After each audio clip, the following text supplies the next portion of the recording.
पीछे आना है, अरे कैमरा ढूंढ नहीं तेरे कैमरे को, पीछे आना पीछे सर को तुम्हारी हाइट है, तुम दिखते किधर से भी। एक मिनट अमित थोड़ा के मोबाइल कि कल जब हमने मीटिंग लिए थे सभी राजनीतिक पार्टियों के जितने भी आमदार खासदार हैं, उसका मकसद ये नहीं था कि हम किसी को यहाँ से निकालने की मांग कर रहे थे। हम ये मानते हैं और शहर का हर नागरिक ये मानता था कि कहीं ना कहीं कुछ कोऑर्डिनेशन की कमी थी, कहीं ना कहीं कुछ गलत हो रहा था। अभी तक ये हो रहा था कि हमें सिर्फ आंकड़ा दिखाया जा रहा था और वो भी आप लोगों के ज़रिए पता चल रहा था कि आज 150 हो गए हैं, 125 हो गए हैं। लेकिन ये क्यों बढ़ रहे हैं केसेस, इसकी क्या वजह है, हम लोग क्या प्रशासन की तरफ से, हेल्थ अथॉरिटीज़ की तरफ से क्या किया जा रहा है, इसकी जानकारी कहीं पर भी नहीं थी। और ये सभी की एक तरह से ये मानना था कि अगर सबको कॉन्फिडेंस में लेकर तो लोक प्रतिनिधि अपने स्तर के ऊपर भी, अपने लेवल के ऊपर कोशिश कर सकते हैं कि अगर हमें ये बताया गया कि ये करना है करके। जैसा अभी डॉक्टर साहब ने बताया है कि एक तरफ का जो ऑड एंड इवन डेज की जो बात हो रही थी, अब ये बात आपको मानकर चलना पड़ेगा, अब ये कम्युनिटी स्प्रेड हो गया है। पहले जो था एक कुछ इलाकों के अंदर था, हम उसको कहीं आइसोलेट कर रहे थे, पूरा सील कर दे रहे थे। अब ये शहर के हर कोने कोने से एक एक दो केसेस आ रहे हैं, यानी कि इसका मतलब ये है कि अब ये हर जगह पे फैल चुका है। सवाल ये है कि जब हम ऑड और इवन की अगर बात कर रहे हैं तो जितना क्राउड निकलने का है वो उतना ही क्राउड निकल रहा है। अब 3 महीने तक जो लोग जिनके धंधे नहीं चल रहे थे, जिनको खाने पीने की समस्या हो रही थी, उनको देखते हुए अगर हम ये फैसला अगर करते हैं, ये सुझाव दिया गया है, इसके ऊपर फैसला नहीं लिया गया है, सारे अधिकारी इसके ऊपर बैठेंगे, चर्चा करेंगे कि अगर ऑड इवन को अगर हम पूरे एक साथ खोल देते हैं, 5 बजे तक का स्ट्रिक्ट करते हैं, 5 बजे तक के बाद है तो फिर लोगों को लाने नहीं दिया जाता है। लोगों का अभी भी एक अहम बात यह है कि लोग क्वारंटाइन में जाने से डर रहे हैं कि क्वारंटाइन सेंटर में गए तो मुझे वहाँ पर किन लोगों के साथ रहना पड़ेगा, वो पॉजिटिव हो गया है। एक सुझाव जो हम लोगों ने वहाँ पर दिया है मीटिंग के अंदर कि अगर विदेशों से कोई आ रहा है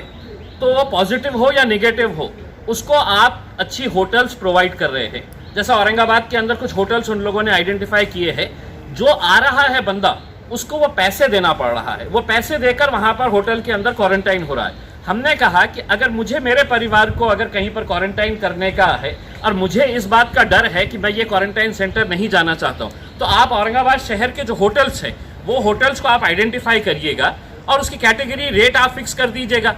अगर मुझे चाहिए तो मैं उस होटल के अंदर जाके हम रह सकते हैं, जिसको पेमेंट देकर रहने का है। तो लोगों का जो डर है कि मुझे क्वारंटाइन सेंटर जाने पे कुछ प्रॉब्लम हो जाएगा, अगर 2 स्टार 3 स्टार 4 स्टार होटल अगर आप ले लेते हैं, उसका रेट फिक्स कर लेते हैं, तो उसके अंदर लोगों को क्वारंटाइन जाने का डर नहीं रहेगा। दूसरा ये है कि प्राइवेट हॉस्पिटल्स की जो मनमानी जो चल रही थी, प्राइवेट हॉस्पिटल्स जो अपने तरीके से आप देखेंगे कि हमारे पास सबूत है, और वो सबूत की बुनियाद के ऊपर मैं बोल रहा हूँ कि जब हमने हमारे कुछ मुद्दे हैं तो एमजीएम हॉस्पिटल के अंदर लेकर जाकर बताए हैं, तो एमजीएम के मैनेजमेंट की इतनी हिम्मत है कि वो रिटर्न के अंदर कंप्लेन करके पुलिस को बता रहे हैं कि ये हमारे ऊपर दबाव डाल रहे हैं। दबाव बिल्कुल डाला जाएगा, सभी लोक प्रतिनिधियों की तरफ से डाला जाएगा, क्योंकि हमारे पास सबूत है। और वो सबूत को देखते हुए अगर आप पेशेंट से लाखों रुपये के बिल अगर ऐंठ रहे हैं और अगर हम जाकर उसको आपको बता रहे हैं कि आप ये गलत कर रहे हैं और आप उसके ऊपर अगर दबाव देकर डाल रहे हैं, तो ये फैसला भी लिया गया है कि कल 11 बजे जितने भी कोविड के हॉस्पिटल्स हैं, वो कोविड के हॉस्पिटल्स, प्राइवेट हॉस्पिटल्स के डॉक्टर्स के साथ इसी जगह के ऊपर यहाँ पर मीटिंग रहेगी। और एक अच्छा निर्णय जो विभागीय आयुक्त साहब ने लिया है कि हर प्राइवेट हॉस्पिटल के सामने अब वहाँ पर एक एक ऑफिसर को डेप्यूट किया जाएगा, जो पेशेंट्स के जो प्रॉब्लम्स है, अगर बिलिंग का प्रॉब्लम है या उसको एडमिशन नहीं दिया जा रहा है, ये सभी को मालूम है कि किसी का लग्गा जाता है, किसी का फ़ोन जाता है तो हाँ बेड अवेलेबल है, वरना कोई बगैर उसके जा रहा है तो बेड अवेलेबल नहीं है। तो बेड की अवेलेबिलिटी है नहीं है, ये वहाँ पर हर प्राइवेट हॉस्पिटल बोर्ड के ऊपर डिस्प्ले करेगा। जो रेट रहेगा वो प्राइवेट हॉस्पिटल डिस्प्ले करेगा कि ये रेट के हिसाब से है। और वहाँ पर एक एक अधिकारी को नियुक्त करने का फैसला लिया गया है कि अगर किसी पेशेंट को ये पता चल रहा है कि मेरा तो इलाज कुछ हुआ नहीं है लेकिन 4 लाख रुपये का बिल, जैसा संजय सिरसाट साहब ने खुद बताया है, मैंने खुद ने बताया है कि कितने पेशेंट्स को ऐसा अनरीजनेबल बिलिंग कर दिया गया था, तो उसको चेक करने के लिए मेरे हिसाब से एक अच्छा है। और हमारी सबकी उम्मीद और कोशिश यही है कि किसी अधिकारी के ऊपर नुक्ताचीनी करना नहीं है। कुछ लैप्सेस थे जो प्रशासन भी मान रहा है और ये भी मान रहा है कि अगर ये पहले अगर हो जाता था तो मेरे हिसाब से कुछ ना कुछ और बेहतर हो सकता था, लेकिन देर आए दुरुस्त आए। अभी भी जो हुआ है हम समझते हैं कि हम सब मिलेंगे अगर, तो मेरे हिसाब से देखिए हर जगह की अगर ये है कि नासिक ने अगर कुछ किया है, आप नासिक का उदाहरण दे रहे हैं, लेकिन एक बात ये भी है कि मालेगांव के अंदर कल जब हमने एसपी से वहाँ पे बात की है तो मालेगांव के अंदर सिर्फ 83 केसेस अभी है, सिर्फ 83 केसेस है, जो महाराष्ट्र के अंदर सबसे बड़ा हॉटस्पॉट था। तो वहाँ पर ऐसा क्या हुआ है कि जो वहाँ पर इतने अच्छे तरीके से कंटेन कर लिए है, हमारे में क्या गलती हुई है, वो सब हम डिस्कस कर रहे हैं। इसका मतलब ये नहीं है कि मतलब हम लोगों ने बात कर ली है तो अब सब समस्या हल हो गई। आकडा नियंत्रित करण्यासाठी काय ठरवलं हुआ है उसमें एक ये है कि अगर आप किसी को स्वैब टेस्ट करने के लिए लेके जा रहे हैं, 7-7, 8-8 घंटे उनको रुकना पड़ रहा है, तो ये जब शिकायतें आई हैं तो लोगों का जो डर है वो डर खत्म होना चाहिए कि मैं स्वैब सेंटर के ऊपर जा रहा हूँ तो उसको सिस्टम को और किस तरह से बेहतर बना सकते हैं, क्वारंटाइन सेंटर्स को और किस तरह से बेहतर बना सकते हैं कि लोगों के अंदर ये भय ना रहे कि अब मेरे घर में पॉजिटिव हो गया है तो मुझे किसी क्वारंटाइन सेंटर के अंदर भेज दिया जाएगा। हम खुद अब इसके बाद तो क्वारंटाइन सेंटर्स में विजिट करेंगे, कुछ हॉटस्पॉट्स एरिया के अंदर जाएंगे, तो एक लोगों के अंदर आत्मविश्वास बढ़ेगा और एक कोऑर्डिनेशन अगर रहेगा तो मेरे हिसाब से हमारी सबकी, आपकी भी बहुत बड़ी जिम्मेदारी है कि आप लोग इसको पॉजिटिव तरीके से अगर लेंगे तो लोगों का डर दूर होगा, और डर अगर दूर होगा तो यकीनन हम कोरोना के ऊपर हम मात दे सकेंगे। संभाजीनगर शहरामध्ये कोरोनाचा प्रसार मागच्या 7 दिवसापासून केसेस वाढत आहेत। ॲव्हरेज 120-130च्या केसेस आहेत। म्हणून शहरातील सर्व खासदार आणि आमदार यांनी काल बैठक घेतली होती आणि माननीय आयुक्तांना आज आम्ही वेळ मागितला होता। त्यांनी 11 वाजेपासून आज बैठक चालू होती। या बैठकीमध्ये पहिलं जे होतं की अधिकाऱ्याबरोबर कम्युनिकेशन होत नाही, आम्ही मागणी अगोदरही केली होती, तर माननीय आयुक्तांनी मान्य केलं आहे की प्रत्येक सोमवारी सकाळी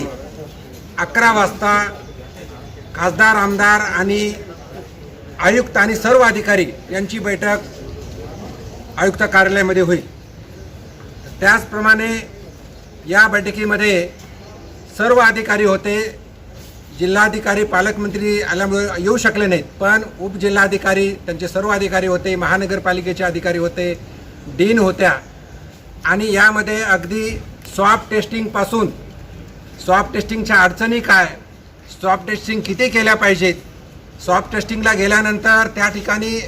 लोकांना अडकून बसावं लागतं, तिथं चहा पाण्याची व्यवस्था नसते, तिथून आम्हाला फोन येतात नागरिकांचे, तर स्वॅब टेस्टिंगची सेंटर्स वाढवावेत, त्याचप्रमाणे त्या ठिकाणी लोकांची व्यवस्था व्हावी अशी आम्ही मागणी केली। ती आयुक्तांनी आणि मान्य केली आणि तशा खाली सूचना दिलेल्या आहेत। यामध्ये क्वारंटाईनसुद्धा, क्वारंटाईनच्या ठिकाणी क्वारंटाईनच्या सोयी, इन्फ्रास्ट्रक्चर वाढवलं पाहिजे, क्वारंटाईन चांगलं झालं पाहिजे, हे सुद्धा मान्य केलं आहे आणि त्या ठिकाणी सुद्धा ज्यांना ज्यांना क्वारंटाईन केले त्यांची व्यवस्था होणार आहे। याशिवाय घाटीमध्ये ज्या विविध अडचणी होत्या, काही लोकांना मेडिसिन लिहून दिलं जात होतं, ते लिहून न देता शासनाने पुरवठा करावा। ऑक्सिजन असेल, व्हेंटिलेटर असेल, व्हेंटिलेटरची कमतरता नाही आहे, शासनाकडून कालपर्यंत 20 व्हेंटिलेटर्स आलेत, आणखी 22 व्हेंटिलेटर येणार आहेत। अशा विविध प्रकारच्या सुविधा घाटीमध्ये सुद्धा द्याव्यात अशी आमची मागणी होती, ते सुद्धा त्यांनी मान्य केलेलं आहे आणि तसं ते करणार आहेत। याहीपेक्षा महानगरपालिकेच्या माध्यमातून जे क्वारंटाईन झोन आहेत किंवा कंटेनमेंट झोन आहेत, तिथं माननीय पोलीस आयुक्तसुद्धा होते। सध्या शहरामध्ये 14 मोठे कंटेनमेंट झोन आहेत आणि छोटे असे बरेच काही आहेत, पण त्या ठिकाणी कंटेनमेंट झोन सुद्धा वाढवून चांगले स्ट्रिक्ट करावेत। आणि आता शहरामध्ये एका बाजूला उजव्या बाजूला एकदा आणि दुसऱ्या बाजूला एकदा असं जे लॉकडाऊन सुरू होतं आहे, तर ते लॉकडाऊन सुरू केल्यामुळं गर्दी नागरिकाची तेवढीच होती आहे। म्हणून आता लॉकडाऊन दोन्ही बाजूला म्हणजे सर्वच दुकानं उघडावेत आणि प्रत्येक नागरिकांनी जे जे नियम असतील ते नियम पाळावेत असं आम्ही लोकप्रतिनिधी म्हणून त्यांना आवाहन केलेलं आहे। म्हणजे मास्क वापरणं असेल, सोशल डिस्टन्स पाळणं असेल किंवा फक्त जर काही काम असेल तर